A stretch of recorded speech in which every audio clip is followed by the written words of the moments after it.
Hello, and a very warm welcome to everyone who is watching us today.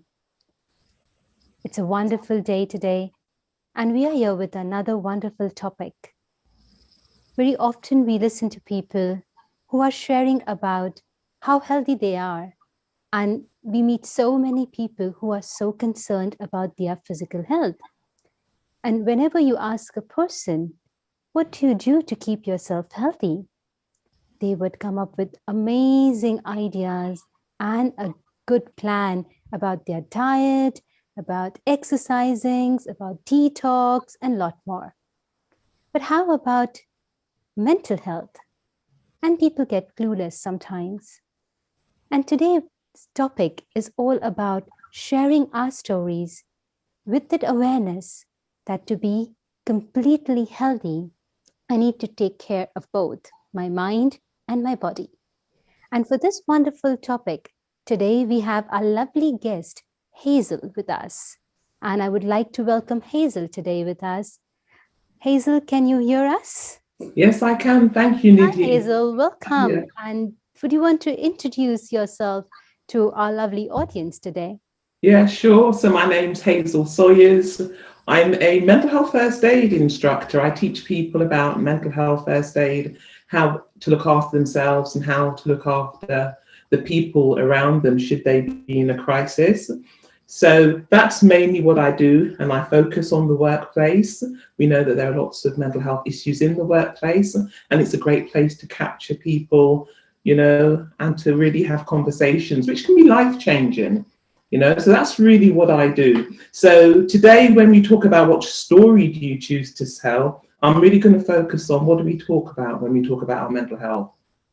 It's interesting when you say that, because when you introduce yourself, and all the viewers who don't know me, my name is Nidhi and I'm a part of Inner Space Wembley team, and just in conversation with Hazel today, with all of you as well. And to all our viewers who are watching us on YouTube, just feel free to interact with us through the chat box. And Hazel, it's interesting when you say that you have been a mental health first aider. I mean, when you think about a first aider, it's all about CPR and, the ABC, the doctor, and how to heal people.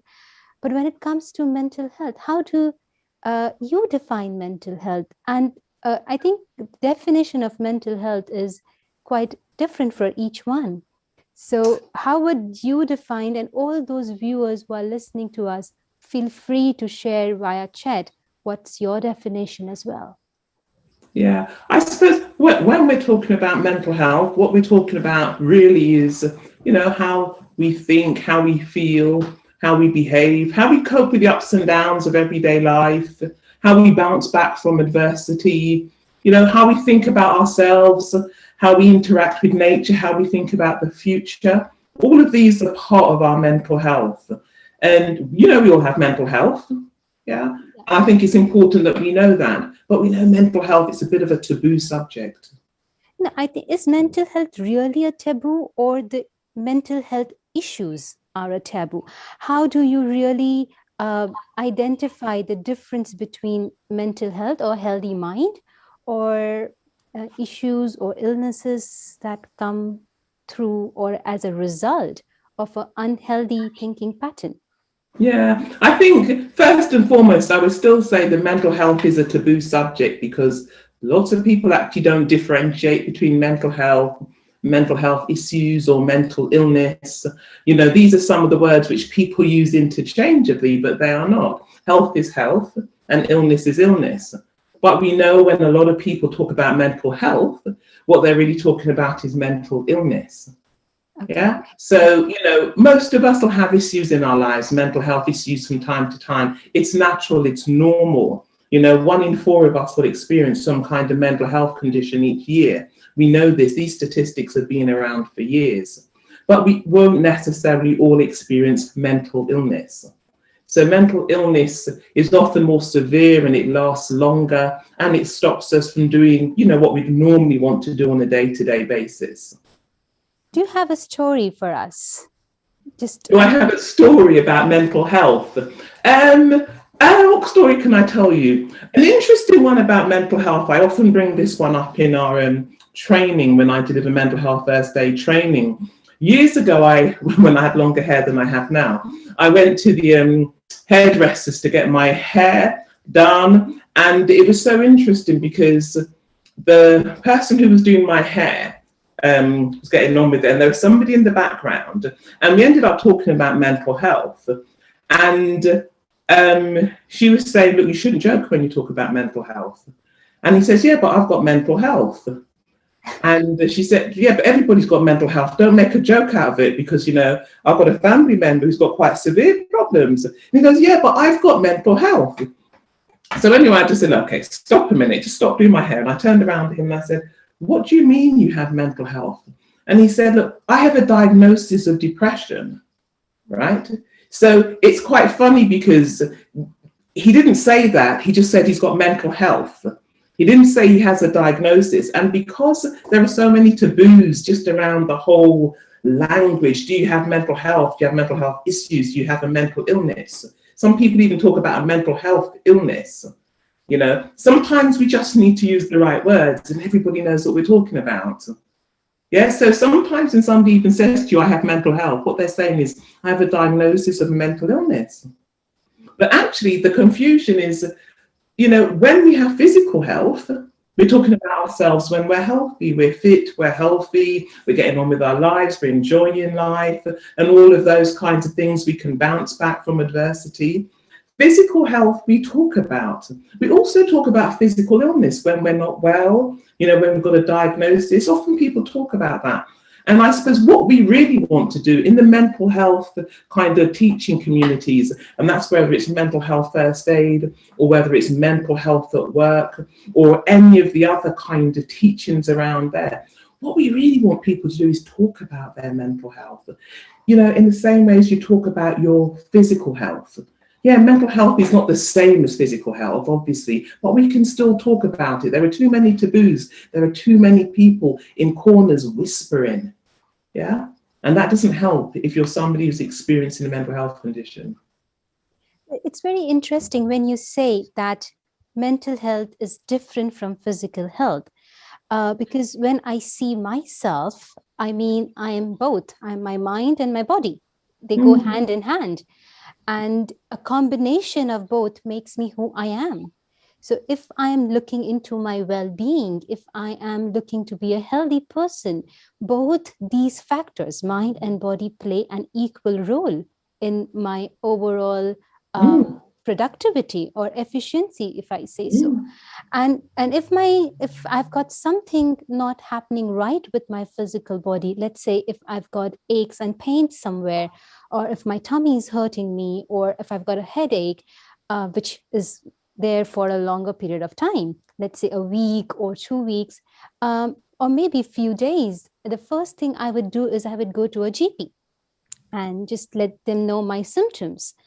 But if I'm feeling sad for a day or two, or maybe over a week, why is that not so easy for many people to spell it out or to share it with someone? If physically, if I have some deficiency, I'm okay with it. You know, if I've got an iron deficiency, I'll go over the counter, get some medicines or some tablets, some supplements. And if people ask, I'm okay with it.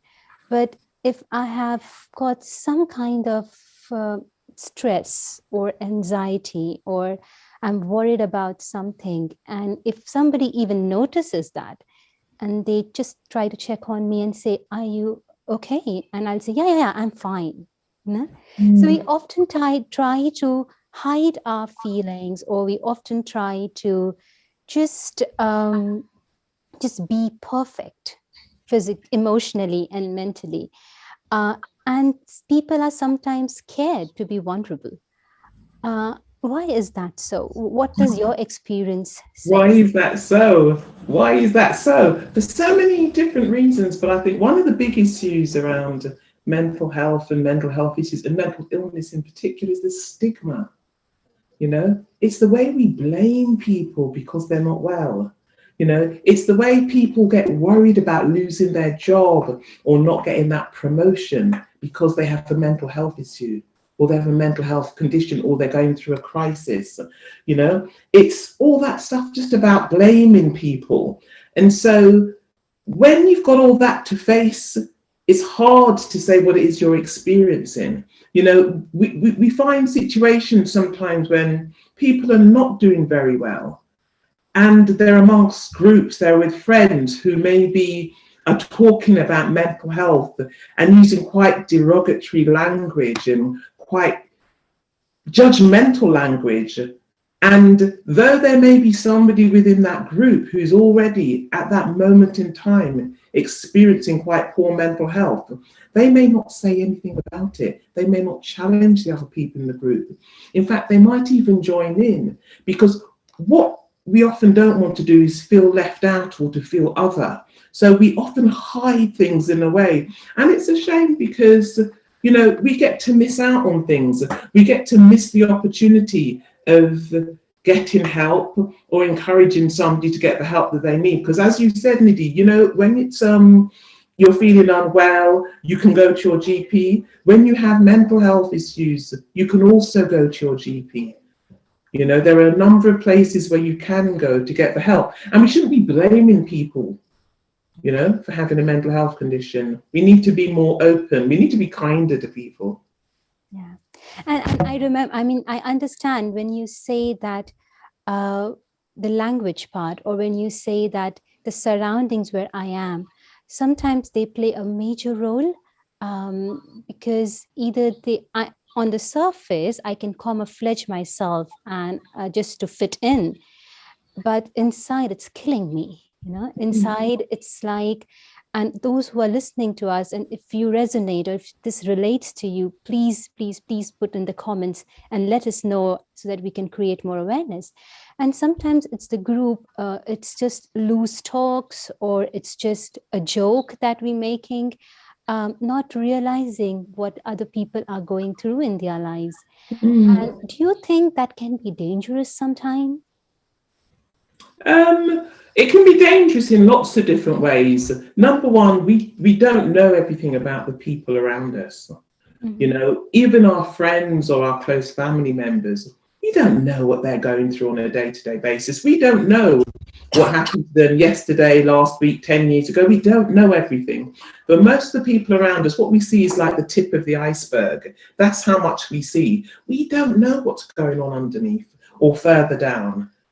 And so we take chances, you know, sometimes when we use judgmental language and we use the kind of language which pushes people away and shuts them out. We're taking big chances, you know, because we're not helping people to deal with whatever issues it is they're facing. We're not helping people to go and get the help and the support that they need, you know, or even to talk to anybody about what it is they're experiencing. I mean, worst case scenarios could be quite tragic in situations like this. But more than that, or should I say, in addition to that, you know, if I'm always putting people down because of how they feel and what they're experiencing, remember, 1 in 4 of us, 1 in 4 will experience some kind of mental health issue each year. Will have problems with our mental health. If we're not supportive to other people, how are we going to look after ourselves? What's it going to be like for us when we experience issues ourselves? Will we go for help? So Hazel, you're trying to say that like I can be completely okay today, but some situations can just turn me off, and I can emotionally, if I'm not able to handle it, can lead to a mental health issue, just drastically? Or is it something that is building up? Like, say, for example, with physical health, if I am dehydrated for a long period of time, the body shows up some signs. And I know that I need to drink water, like, say, for example. So does something like that happens with mental health as well? Are there any signs which can tell me that I need to pay attention to my mental health so that I can prevent any kind of mental health issues in future? Okay, so Nidhi, first and foremost, I would say that do situations happen overnight? Probably not in most cases, but just for the record, I'm a mental health first aider. I'm not like a specialist in psychiatry, or I'm not a counsellor or a therapist. My background is mental health first aid in particular. From what I've seen and what I've heard so far, the knowledge I have would suggest that it's not really one single incident. It can be things which build up over time, which can cause people high amounts of stress. And then, you know, there might be something, maybe the last thing that entered into their stress, you know, sphere. That's what caused them maybe to take some kind of drastic action, or to end up in a situation where they needed help. Sorry, excuse me. But then you're saying, are there signs? Mm-hmm. There are different kinds of mental health conditions. People may experience anxiety. It's a whole range of anxiety conditions. People might experience depression. They all have signs. Sorry, I don't know why I'm choking today. They've all got signs. So, for example, with anxiety, you know, there are so many different kinds of anxiety.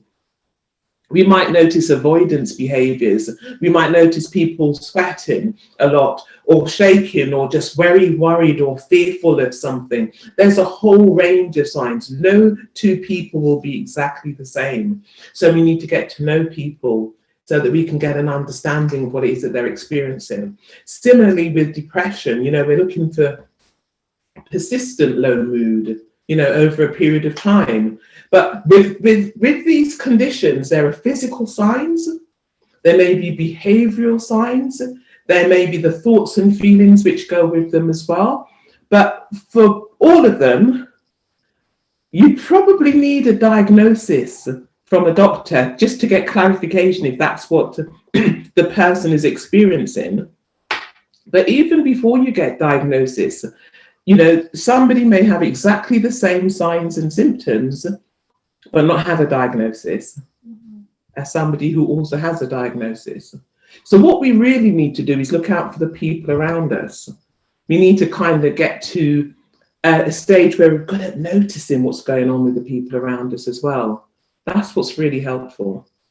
So do you have an example for us where you can tell us about some behavioral signs or physical signs that show up, and that's like an alarm, like if I can see those signs in my behavior, or if I can see those signs in the way I am in my day-to-day life, I can just pick up a phone and call my GP that these things are happening with me. Can you help me diagnose it? I suppose the signs are very individual. So, for example, when I'm experiencing depression, for example, I'm not experiencing depression, I'll give you an example. When I'm experiencing depression, I may eat more than usual. Mm-hmm. I might start putting on weight. But another person who's experiencing depression, when they're experiencing depression, they may eat a lot less and they start losing weight. Mm-hmm. Another person who's experiencing depression, they may sleep a lot, find it difficult to get out of bed in the morning.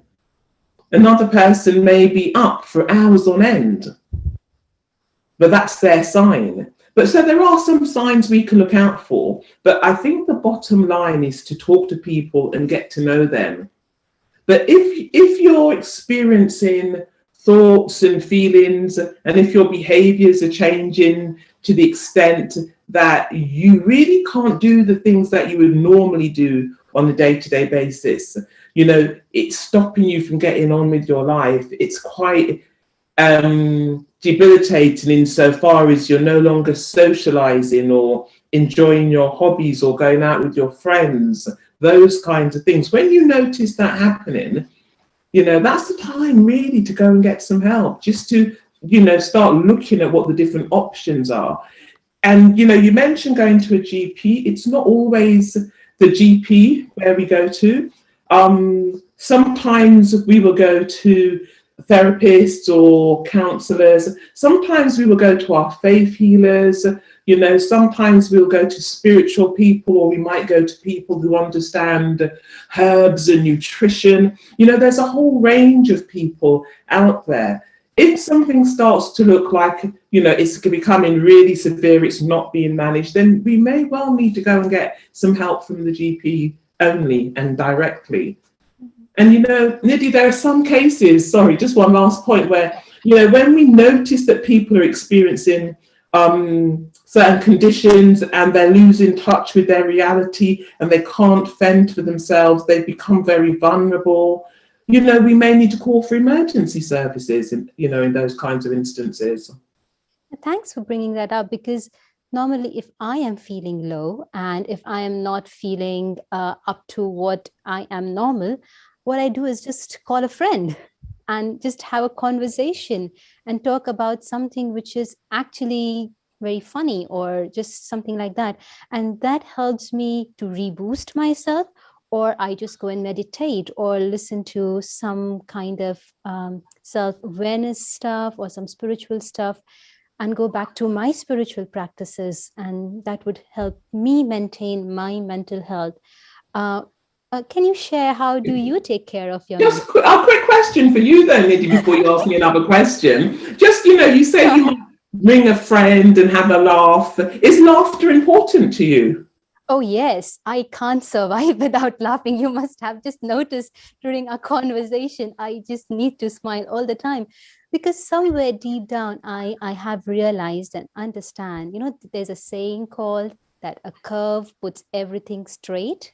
Mm-hmm. Smile is the curve that put everything straight. So if something is not straight in my life, my first reaction is a smile. Okay.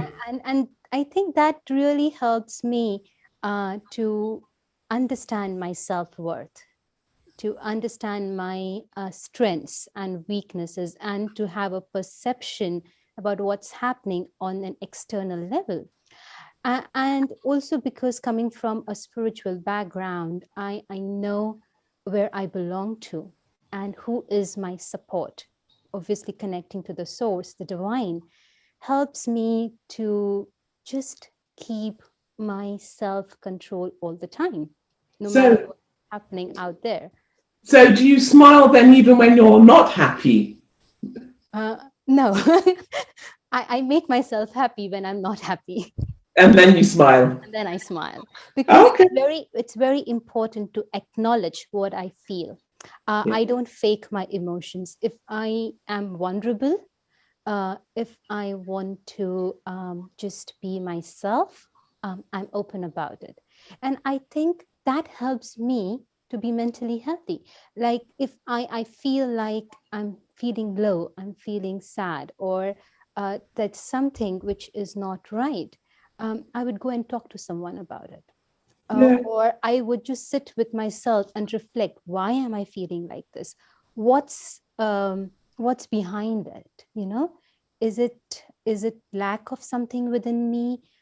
Do I need to improve, or do I need to first of all change my thinking pattern? Because this is not helping me, it's not making me feel good. So on a personal level, whenever I start feeling any kind of discomfort or uneasiness, I have a practice of taking a pause and going within and seeing. And I have a story to share with you for this. When there was third lockdown, I was in India and I was stuck with people. Like every house was hit by lockdown around me. Was hit by COVID. There was a COVID patient in every house, including mine. And it was a phase where I was juggling with quite a lot of stuff, and I was still having that smile on my face. And suddenly there's one phone call that comes, and very unexpected. I expected the person to call me, but what happened during the conversation, that was totally not expected. And it kind of put me in shock. It kind of broke my delusion about the respect and the relationship I had with that person. It was coming from a space of anger, and it was coming from a space of accusations and allegations and lots of negative stuff that was coming on to me. And that very moment, I became vulnerable. And I was like, what's happening? how could this person say all this? And where is the love? Where is that trust? Where is that respect between us? And it's completely different, completely out of the world thing. And I was vulnerable in that moment. I thought I've lost that relationship. I thought I've lost that bond between two of us. And but I acknowledged it. In that moment, I couldn't smile, but I acknowledged that what's happening with me. And I got support.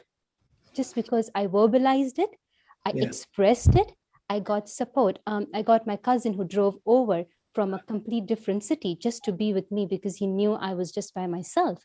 And just him being with me made things okay. He didn't do much. He didn't tell me, he didn't console me, but just the fact, the gesture that he showed of coming over to me and just to be with me and talk with me and support me brought a smile on my face, and I was okay to come back to my normal. So why I'm sharing this is, whilst that conversation happened, and by the time he drove over to me, I had that moment of silence. I had that moment of pause. And I could be mad at that person because the way they behaved with me, I could have ended the relationship forever. But that pause allowed me to be connected with myself. That pause allowed me to see beyond that anger, to see beyond that hatred that was coming on to me, or beyond that frustration that was being poured on me, and to see where that person are coming from. That was talking a lot about their mental health, but also about how I am dealing with this whole situation. So it helped me, one, to acknowledge, two, to reflect, and three, to understand that because of the spiritual practices that I practice at the Brahma Kumaris, and a big thank you to the Brahma Kumaris organization who have been teaching me over the years of how to deal with situation like this. And that made me understand that that person is also coming from a space of hurt. And that's why it's coming on to me and I'm feeling hurt. And then what I did was, rather than thinking about how I am feeling, I came from a space of how could I help them? How could I calm them? And that pause made, and this gesture or this thinking allowed me to let go of the pain that had come to me. Because when I thought, my first thoughts were, why is this person behaving in this way? It's completely insane and ruthless and inhuman, things like that. But then there was a shift. This person is coming from a space of hurt. And then I could respond accordingly. So it's lovely. It's lovely to get the space to stop rather than just react, to be able to respond in your own time. That would solve so many problems in people's lives and in the world if people didn't just suddenly react and just took a little moment, a little time to reflect. But Hazel, it was interesting because I reacted not verbally, but I could feel that pain. I could feel that hurt because it was totally unexpected. It was like a shock that came to me. So might be I had few tears in my eyes, but that was like a sign for me. Hey, Nidhi, what's happening? This is not the way you are. So these are the signs. Like if I'm feeling a bit stressed, if I'm feeling a bit anxious about things, or how will I cope? How will I manage? There's so much to do. And what I do is take a break. Take a break, get out of that situation, even for 5 minutes. And sometimes I'm just sitting and one of my colleagues, she tells me, what are you doing? And I tell her, you know what? I am on energy saving mode at the moment. I'm saving my energy. I'm trying to contemplate, and I'm just trying to make myself back up to that level. And it's not always easy, but through practice and through awareness, I think when I'm sad, I'm not aware of myself.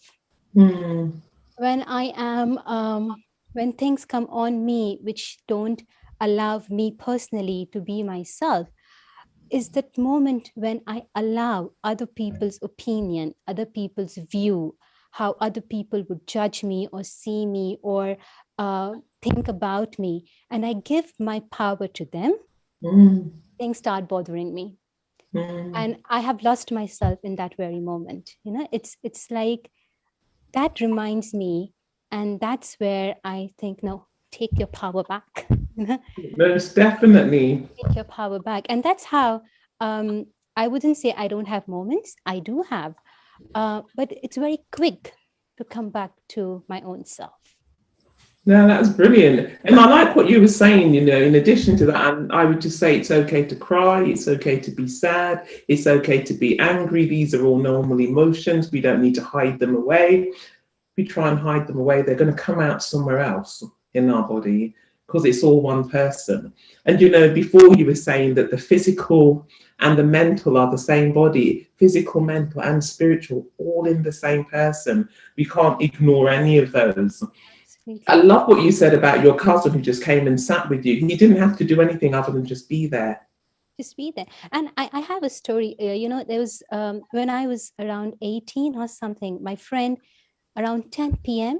night, when we were just ready to go to bed, she calls me up and she just tells me, it was very dramatic. She just tells me, you know what? I'm going to complete a suicide. I'm just ready for it. And I was like, hey, are you joking? And she's like, no, I'm serious. I'm fed up of everything that's happening around me. And we shared a beautiful bond, and I had lovely parents. So what I did was I kept talking to her whilst she was on the phone, and I picked up my bags and I muted the call while just listening to her. And I shouted out to my mom and said, hey, mom, I'm going to her place. I'll see you tomorrow morning. And what did my mom do? She threw a pack of snacks to me and said, take this away. You both will need it. And it was lovely what she did at that moment. And I just took a cab and went over. And she was actually all set. And just talking to her, being there with her over the whole night. And there were some family issues going. So talking to her parents and things like that calmed the situation. And what she needed was just someone with her. And then that made me aware. I think, Hazel, even you might have certain experiences in your career that when we talk to people, our words have an impact on other people's mental health. Our tone have an impact on other people's mental and how they feel. But sometimes how I talk to myself and the conversation I have with myself also plays a big role. Don't you think so? It does. I mean, we speak to ourselves more than we speak to anybody else. Absolutely. So when we speak to ourselves, we need to take care and, just speak with love and kindness. Sometimes the things we say to ourselves can be really negative and they can set us off in the wrong direction. So we need to think about that. But when it comes to other people being supportive, I think it's really important that people are there to listen, to listen and respond and to ask maybe open questions when somebody's talking through their mental health story, talking through a life story. To have somebody to listen is really important. You spoke about your friend. What I think a lot of people have fears about is having to take full responsibility for that other person. Most of us can't solve anything, and 9 times out of 10, that's not even our job. But as friends, as family members, as work colleagues, we can be there to listen, and we can be there to listen without judging, and without creating issues. That has value, that has currency. That can be life-changing for so many people. And the other thing a lot of people seem to worry about is, what should I say? If somebody tells me they're feeling suicide, what should I say? Do I mention the word suicide? What shouldn't I say? If somebody tells me that they've got an anxiety disorder, what should I say? What shouldn't I say? Or if they've got depression, what do I do? We can be there, we can listen. And, people who experience mental health conditions, what a lot of them say is just say something. Yeah, there are some right words, there are some wrong words. But, sometimes we just need to say something. We just need to let them know that we're there for them and that we're there to be supportive. And listening, it's so valuable. Yes. But what you mentioned is listening non-judgmentally. Whilst I'm listening, I'm not there to fix anything. I'm not there to counsel them. I'm just an active listener. That's what helps people, is just let them just say what they feel. Yeah, unless, of course, you are a counsellor. If you're a counsellor or a therapist, that's great. But the overwhelming majority of us aren't. But we can listen. And sometimes people don't come and speak up to you because they know that the moment they're going to share with you, they might in return get some advice. They might in return get some suggestions and, do this or do that. But what they actually need is just to speak out. They don't need advice. They just need to offload. I suppose in the current climate, in the world we're in at the moment, everybody's a specialist and has got some views and some ideas on everything. You see so many of them on social media. They overnight, they just know everything about everything. And most of us want to have our say. And I think it's normal. It's part of us as human beings. We want to talk. We want to find out. We want to be curious. We want to solve things for the friends and family and the people around us. We don't want to see people in pain. But, there are times when we just need to be there to listen. That's not how we will always have our conversations. But there are times when that's just what we need to do. There will be other times when we're going to have a bit of banter. We're going to have a laugh. We're going to be cracking jokes. Yeah? But that's not the kind of occasion, when somebody's telling us about, their deep and their most innermost feelings, or when they're in distress. Yeah. But there are certain situations like say, for example, COVID-19, when the lockdown hit us, we all were isolated. And that had a major impact on everyone's mental health, I would say. Majority of it. And I was just looking at the statistics this morning, and they said that during lockdown period, mental health cases increased around 10%. And as soon as the lockdown was eased, it came down again. So like loneliness or being sad over a long period of time could lead to depression, and anxiety, if not taken care in time, could lead to panic disorders or, things like that. If I have certain kind of hesitation of going and asking help, can I do something to heal myself? Can you do something to heal yourself? That's a question.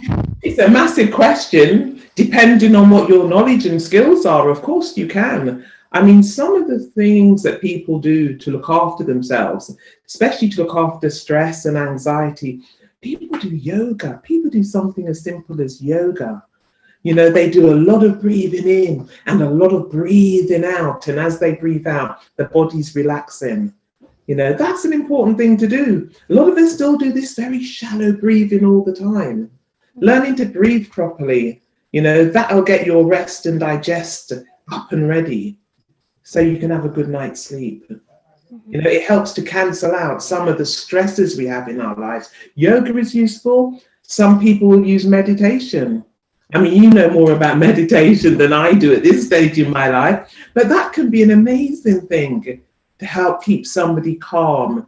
And the nice thing about sort of yoga and meditation is you can take it with you wherever you're going. Hazel, I think you've got frozen. Is your internet connection okay, or is something? Yeah, you're back now. I thought you were frozen. You're back now. I don't know what happened there. But this is modern technology. My best friend always freezes. But it's good because it always comes back. But yeah, yoga, meditation, these are amazing. Even something like reflexology, I just find that amazing. It took me ages to understand that, I just thought somebody was playing with my feet. And then I just fell asleep for an hour as I had that kind of, what can I say, that kind of therapy. It was really amazing. But for somebody, it might be acupuncture or just going for a walk. That reminds me of you sharing with me earlier about the theme of the Mental Health Week. Yeah, Mental Health Awareness Week. That's right. Do you want to share something with us about that? Well, the theme this year for Mental Health Awareness Week was back in May 2021 was nature. It was about getting in touch with nature. And, you know, a lot of people really did get into it. They started going for walks.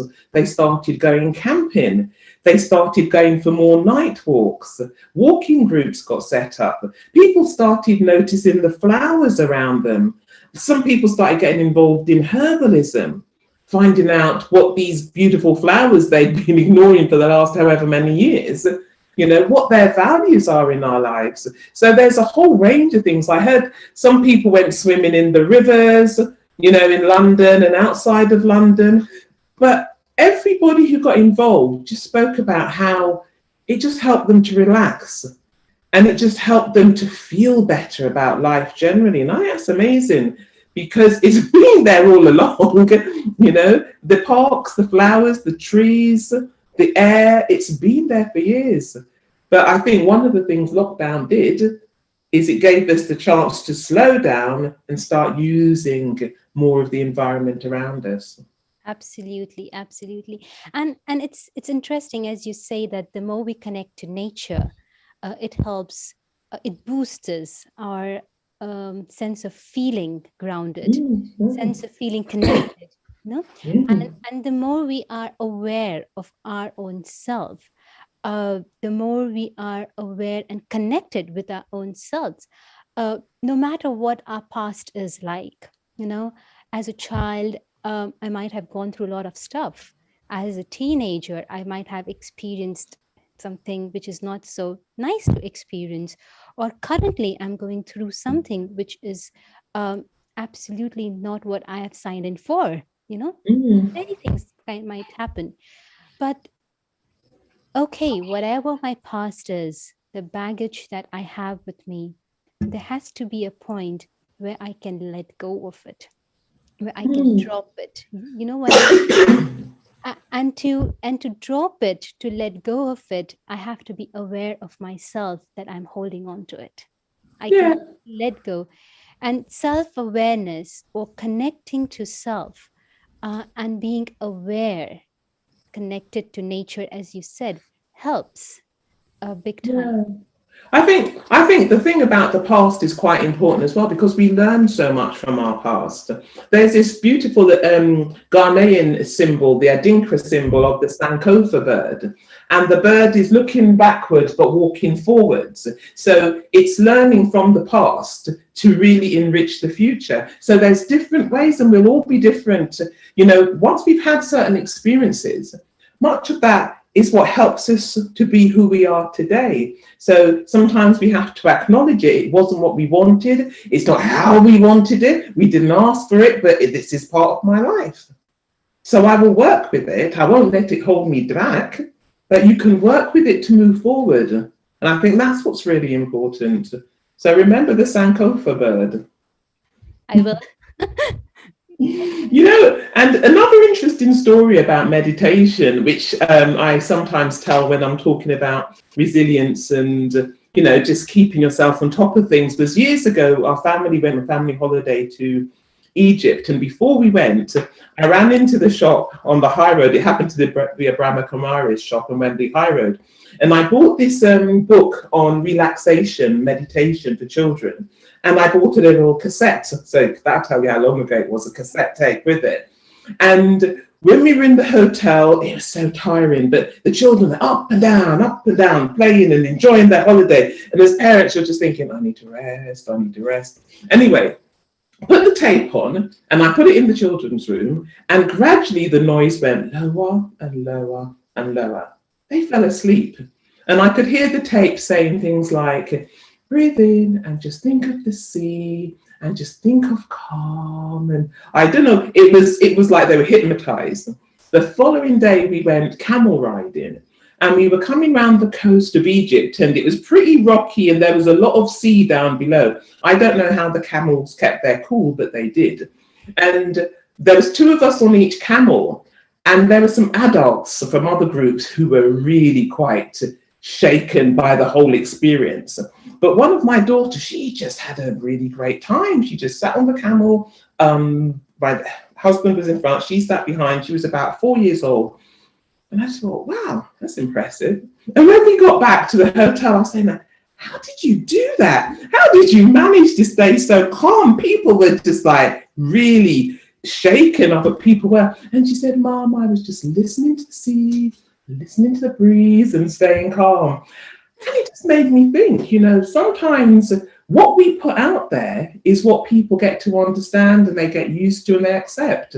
And so the messages and the things we say are important. They can have an impact on people's lives in ways that we don't even know. That's so true. That's so true.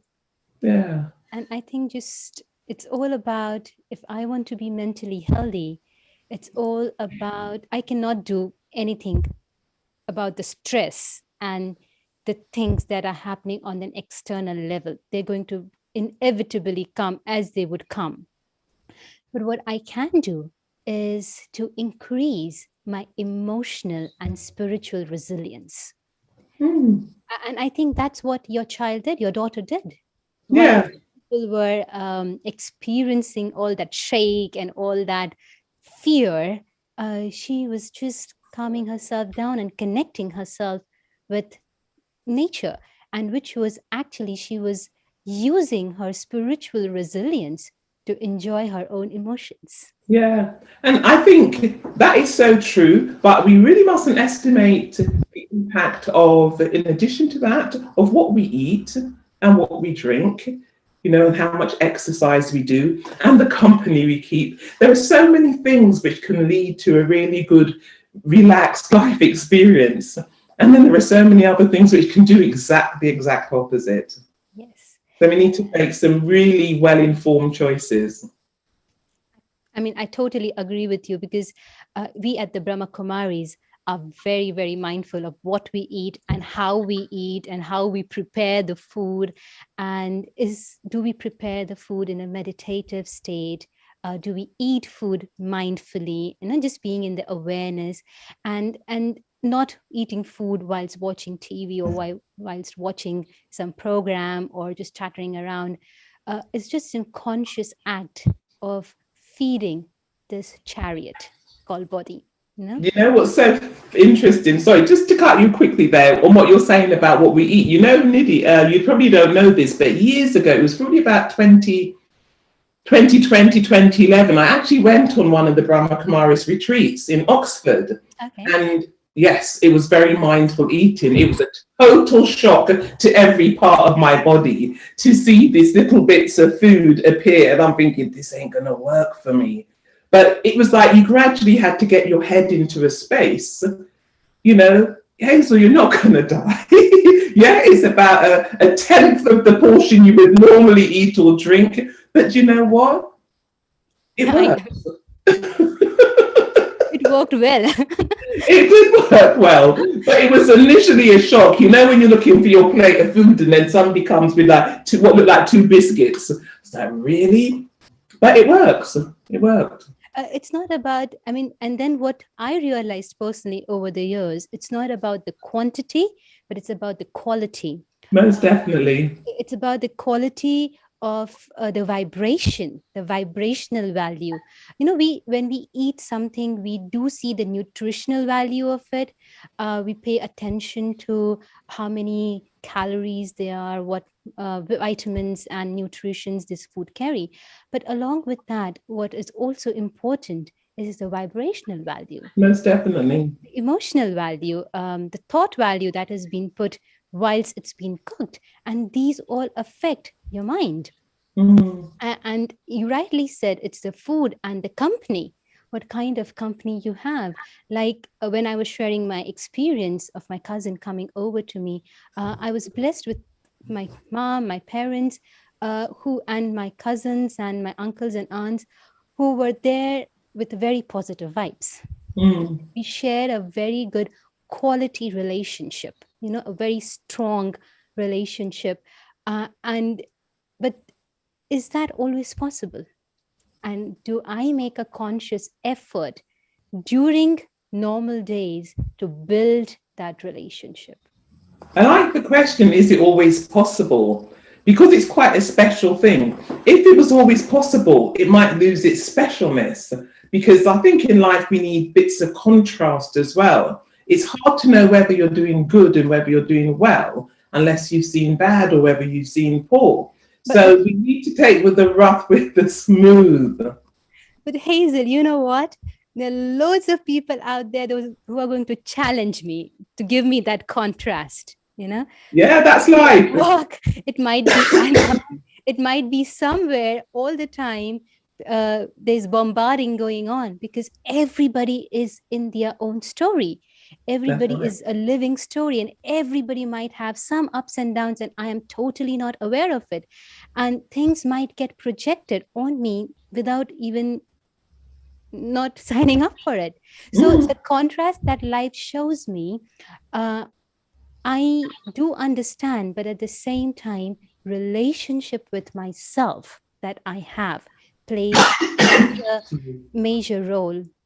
And I can only build quality relationship or profound relationship with people if my relationship with myself at first is very strong. I can't agree with you more. I mean, I didn't mention it, but you know, our business is called My Life is My Business, and it starts with me. That's really what it is. We have to look at our lives like our business, and we have to focus on the relationships that we want and the way we want to live and what works for us. It doesn't mean that we ignore everybody around us, but there are lots of choices we really can make. And even when we're in a really bad place, one of the choices we can make is about where we go for help and where we go for support. So we don't have to live with that, because we're writing our own stories all the time. We are literally the authors. So we can put in the chapters and the words that we want, and we can make our lives whatever we want them to be. We can take our time, like you said earlier, to respond to things which happen rather than just react. That's powerful. And that reminds me of one conversation I had with my dad. And I was going through some emotional ups and downs because of something that had happened. And I was, gradually going down the victim mode. Like things are happening to me and why me? And, and it was very early in my teenage or something like that. And my dad saw this and he wasn't very happy, me going down that road. And he came up to me and he said one thing.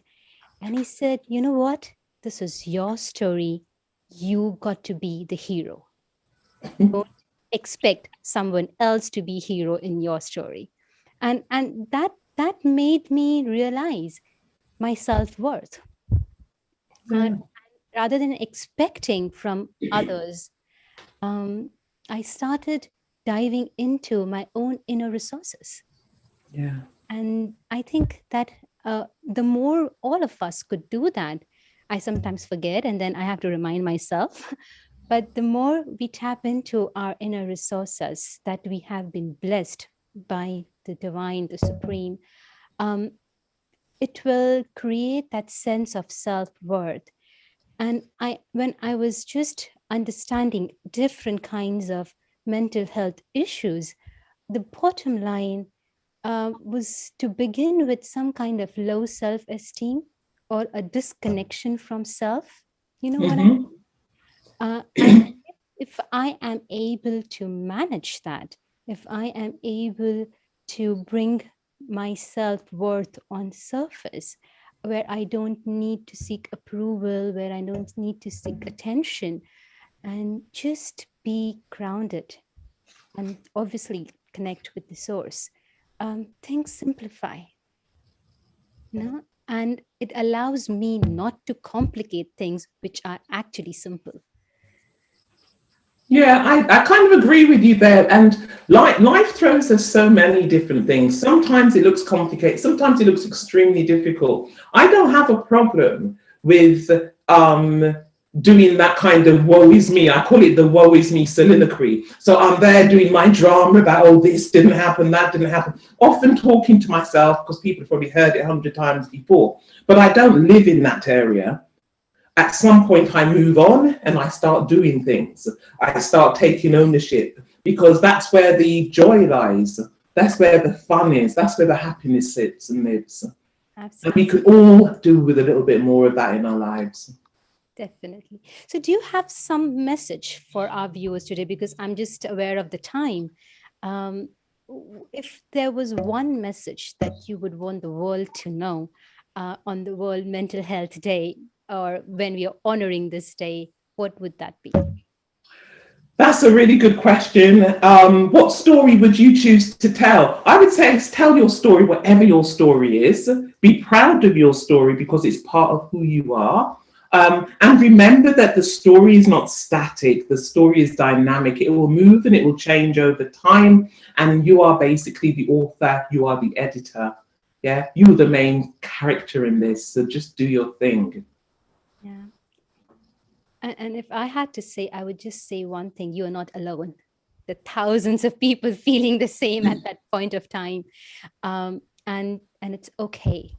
It's okay to be not okay. Yeah. So let's have some moments of pause. Let's have a moment of reflection. Everybody who is listening now, maybe you might listen later, but whatever you are doing, just allow yourself to be with yourself for next few moments. Take this pause. Just take few deep breaths. Be aware of things around you. Be aware of your own breathing. As you breathe in, feel the coolness of the air.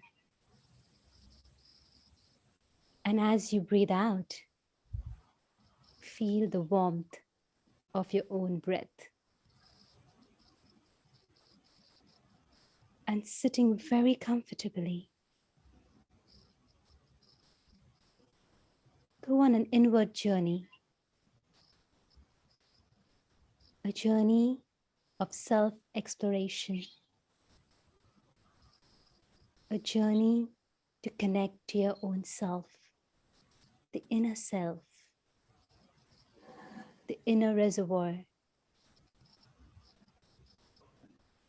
And when I go within, I see myself as this living energy who is the master of this beautiful chariot called body. This is my body. I have a lot of gratitude for this chariot.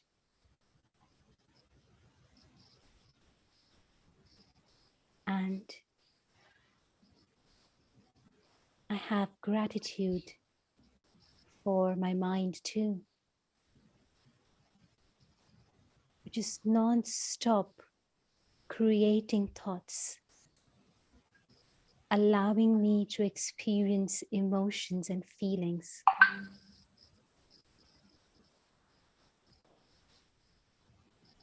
And this body is helping me to manifest them and experience the joy of life and various other experiences. So as I go within, touch base with my core, my inner self, I explore a world of stillness, a world of silence within me.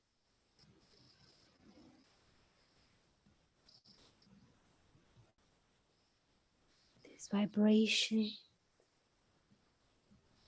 of peace.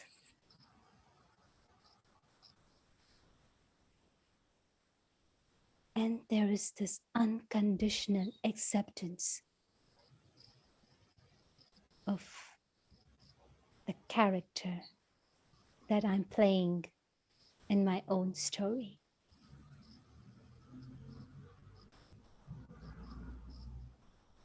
I appreciate the story in all the different roles that I have been playing in this drama of life.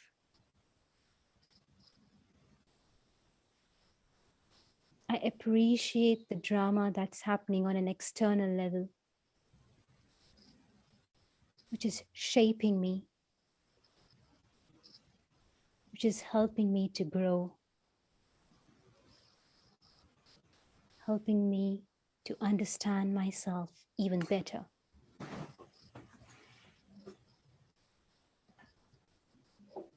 And then, at last,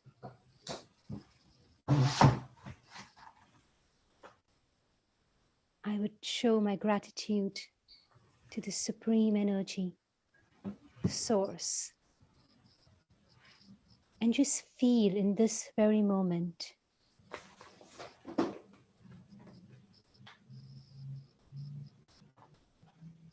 that I am in a bubble, a cocoon of that divine love, divine protection, cocoon of light, cocoon of purity, cocoon of spiritual power, which strengthens me from within and increases my inner resilience. Just take a pause and experience this strength within you.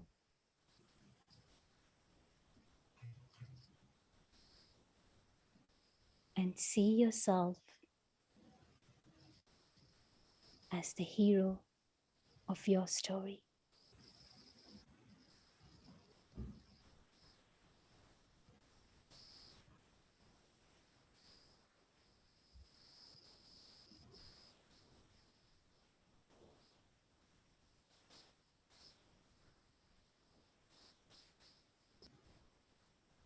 Thank you. Take a deep breath in and come back to the awareness of your surroundings.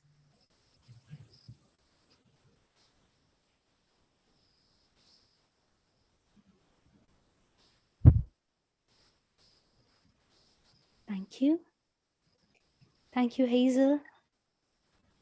Thank you. Lovely speaking to you. Thank you for being with us this evening. And thank you to all our viewers that have been with us during this last hour. And keep joining us as you do all the time. It's all your love and support that we can continue the work that we have been doing. And on this day when we honor World Mental Health, the last thing I would say, let's be kind and compassionate to ourselves and everyone around us. So thank you and see you next week. Same time and same day with a beautiful topic called Living in Abundance. And we would have Yogesh Sarda with us from Istanbul. And he's going to share on this topic to respect and honor the World Day for Eradicating Poverty. Spiritual poverty, talk about various kinds of poverty and show us his wonderful insights of how we can still live in abundance. So thank you, Om Shanti, and have a great evening. Thank you, Hazel, once again.